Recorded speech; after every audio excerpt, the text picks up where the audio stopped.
জেলা হাসপাতাল পরিদর্শনে স্বাস্থ্য প্রতিমন্ত্রী সরকারে দালাল চক্র নিয়ে করা হুঁশিয়ারি।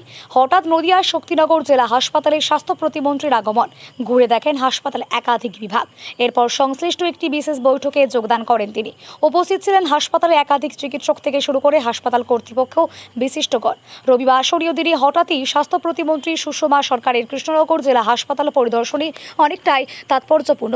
সংবাদ মাধ্যমের মুখোমুখি হয়ে স্বাস্থ্য প্রতিমন্ত্রীর দাবি, তিনি ঘুরে দেখেন হাসপাতালে একাধিক বিভাগ।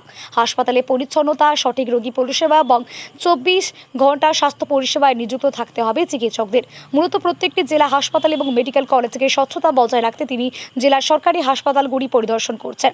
ঠিক তেমনই নদিয়ার কৃষ্ণনগর শক্তিনগর জেলা হাসপাতালে একই সাথে পরিসর পরিদর্শন করেন তিনি। উল্লেখযোগ্য বিষয়, যতদিন যাচ্ছে ততই জেলা হাসপাতালে গজিয়ে উঠছে দালাল চক্র। এই নিয়েই প্রশ্ন উঠছে কেন্দ্রীয় স্বাস্থ্য প্রতিমন্ত্রী পরিদর্শনে নিয়ে প্রশ্ন উঠে শক্তিনগর জেলা হাসপাতালে দালাল চক্র নিয়ে। স্বাস্থ্য প্রতিমন্ত্রীর দাবি, হাসপাতালে দালাল চক্র বন্ধ করতে হবে, না হলে আইনের শাসনের ব্যবস্থা আছে। সরকারের কড়া নজর পাখির চোখের মতো নজর রাখছে প্রত্যেকটি বিষয়ে। বিগত সরকারি গাফিলতির কারণে স্বাস্থ্য পরিষেবায় প্রত্যেকটি হাসপাতাল রয়েছে অভিযোগের কাঠগড়ায়। রাজ্যে পালাবদল হওয়ার পর সরকার গঠন করেছে বিজেপি। এবার গোটা পশ্চিমবাংলায় স্বাস্থ্য পরিষেবা আগামী দিনে দেখাবে অন্য দিগন্ত। শিকা বলে কিছু নেই। আমরা এসছি, আমাদের সম্মানীয় বিধায়ক তারকদা আমাকে ইনভাইট করেছিল, একটা ব্লাড ডোনেশন ক্যাম্প কৃষ্ণনগর উত্তরে হচ্ছে। তো সেখানে এসছি, এসে দেখলাম আমার নদিয়া জেলার বিধায়করা সবাই রয়েছে, আকাশীপাড়া থেকে শুরু করে দেওয়াট্ট, আমার কৃষ্ণনগর দক্ষিণ জেলার সভাপতিও রয়েছে, তারকদা, সবাইকে নিয়ে বেরিয়েছি। হঠাৎ করে মনে হলো যে সারপ্রাইজ ভিজিটে যাব। সারপ্রাইজ ভিজিটে এসছি, এসে দেখলাম বিগত দিনের সরকার, আপনারা জানেন যে কিছুই করেনি। স্বাস্থ্য পরিকাঠামো যথেষ্ট পুয়ার। ঢুকে কিছু অবজেকশন মানুষের কাছ থেকে পেলাম, মানুষ বললো, তাদের অভিযোগগুলো শুনলাম। শোনার পরে সুপারকে বললাম সেগুলোকে বদলে দেওয়া হয়। তৃণমূলী কালচারটা যেন আর না থাকে, আর দালালদের দৌরাত্ম্য যেন এই হসপিটালে যেন না থাকে। যে দালাল ঢুকবে তাকে অ্যারেস্ট করান, এটা বলা হয়েছে। এবং হসপিটালটাকে যেন পরিষ্কার পরিচ্ছন্ন থাকে, এবং ডাক্তার যেন ওই রাত্রিবেলাতে এসে দেখবো কোনো ডাক্তার নেই, এটা যেন না হয়। প্রত্যেকটা ডাক্তার যেন থাকে। সুপার সাহেবও আছে, সুপার সাহেব আসুন, আপনি এখানে আসুন। সুপার সাহেবও আছেন এখানে। তো সবাইকে নিয়ে বলা হয়েছে, এবং ওনাকে বলা হয়েছে এমএলএদেরকে নিয়ে উনি যেন কাজ করেন হসপিটালে কোথায় কী সমস্যা হচ্ছে না হচ্ছে সেগুলোকে দেখে নেওয়ার জন্য। এবং সিসিটিভি পুরো মনিটরিং করবে পুরো হসপিটাল জুড়ে।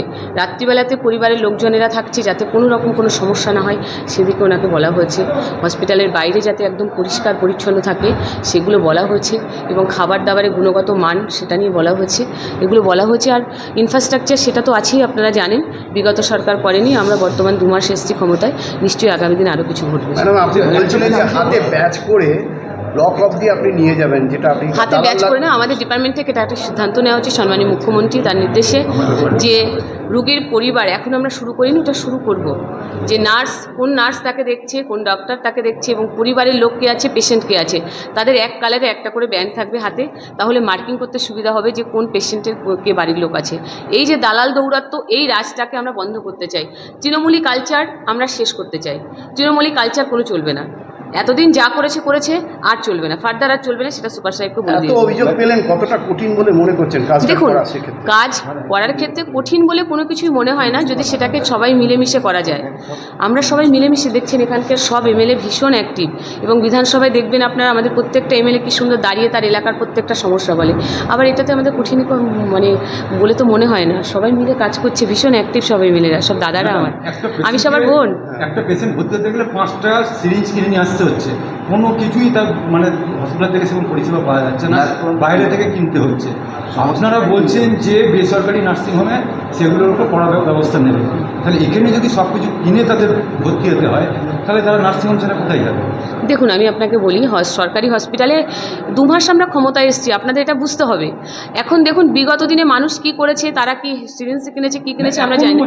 এখনও পর্যন্ত 2 মাস আমরা ক্ষমতায় এসেছি, আমাদেরকে একটু করতে দিন কাজ। নিশ্চয়ই আমরা আগামী দিন চেষ্টা করব। সিরিঞ্জ কেন, সরকারিভাবে যা যা পরিষেবা মানুষকে দেওয়া দরকার, ওষুধ থেকে যা কিছু দরকার আমরা নিশ্চয়ই দেবো।